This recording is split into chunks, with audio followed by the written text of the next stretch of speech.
Hello, আবার একটা নতুন ভিডিও নিয়ে চলে এসেছি তোমাদের কাছে। আজকে ছিল গণেশ চতুর্থী, তাই দেখতেই পাচ্ছ সকাল সকাল উঠে ফ্রেশ হয়ে গণেশের ভোগের জন্য সব রেডি করা হচ্ছে। লুচি, সিমুয়ের পায়েস, সুজি, আরও কত কি। আর তার সঙ্গে ঘি তো আছেই, গণেশের প্রিয় জিনিস। আর কে করছে বলো তো? এটা করছে আমার মেজো মাসি, আর আমি তার সাথে একটু হেল্প করে দিচ্ছিলাম। আহা বন্ধুরা, লুচিগুলো যা হয়েছিল না, নরম নরম ফুলকো ফুলকো লুচি, আর খেতে তো দারুণ হয়েছিল। যাই হোক, আর যেগুলো তোমরা দেখলে সবটাই হচ্ছে ঠাকুরের বাসন, আর ওইগুলো শুধুমাত্র পুজোর সময় ব্যবহার করা হয়। তারপরে চলে এলাম পুজোর জোগাড় করতে। আর পুজোর জোগাড়েই প্রথমেই মনে পড়ে যায় ফল কাটা। প্রচুর ফল কাটা হয়েছিল, যেগুলো বসে বসে আমি অনেকক্ষণ ধরে কাটছিলাম।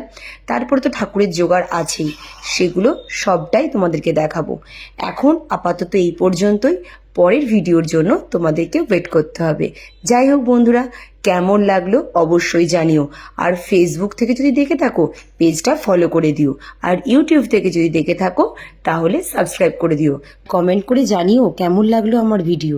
যাই হোক, ভুলে যেও না বন্ধুরা, আবার নতুন ভিডিও নিয়ে চলে আসবো। বাই বাই বন্ধুরা।